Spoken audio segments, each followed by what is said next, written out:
காரோட மைலேஜை எப்படி கேல்குலேட் பண்ணுறது அப்படின்னு உள்ளதை பார்க்கலாம். அதுக்கு ஃபஸ்ட்டு நம்ம பெட்ரோல் வண்டியோட டேங்கில் வந்து ஃபஸ்ட்டு பெட்ரோலில் ஃபில்லப் பண்ணணும். ஃபில்லப் பண்ணிவிட்டு அந்த டைமில் ஓடோமீட்டரில் எவ்வளோ ரீடிங் காமிக்குது, எவ்வளோ மைலேஜ் ட்ராவல் பண்ணியிருக்கு இந்த காரு அப்படின்னு உள்ளதை காமிக்கிறத நம்ம நோட் பண்ணணும்.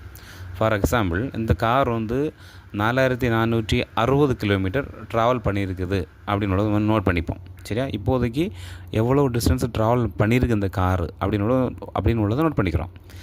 அப்புறம் என்ன பண்ணுறோம், ரொம்ப தூரம் நம்ம திரும்பவும் ட்ராவல் பண்ணுறோம். நிறைய தூரம் ட்ராவல் பண்ண அப்புறம் இந்த வண்டியில் நம்ம ஃபில்லப் பண்ணியிருக்க பெட்ரோல் வந்து ஃபுல்லாகவே ட்ரெயின் ஆகும், ஃபுல்லாகவே எம்டி ஆகும் முன்னாடி நம்ம திரும்ப என்ன பண்ணணும், திரும்பவும் டாப்அப் பண்ணணும்.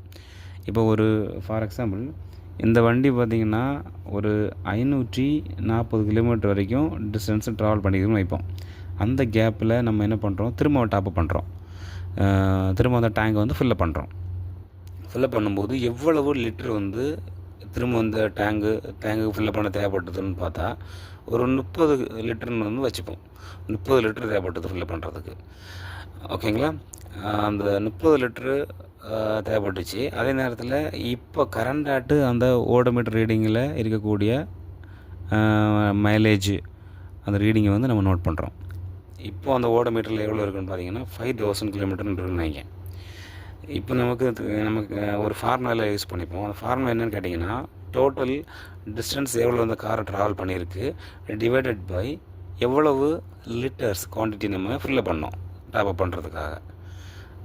அப்போது நம்மளோட கேல்குலேஷன் என்ன கிடைக்குதுன்னா, 540 கிலோமீட்டர் நம்ம டிஸ்டன்ஸ் ட்ராவல் பண்ணியிருந்தோம் இல்லையா, டிவைட் பை 30 30 லிட்டர் வந்து ஃபில்லப் பண்ணியிருந்தோம். இதை நம்ம டிவைட் பண்ணும்போது நமக்கு 18 கிலோமீட்டர் பர் லிட்டர் அப்படி கிடைக்கும். அப்போ இந்த கார் வந்து 1 லிட்டருக்கு 18 கிலோமீட்டர் தூரம் வரைக்கும் ட்ராவல் பண்ணோம்.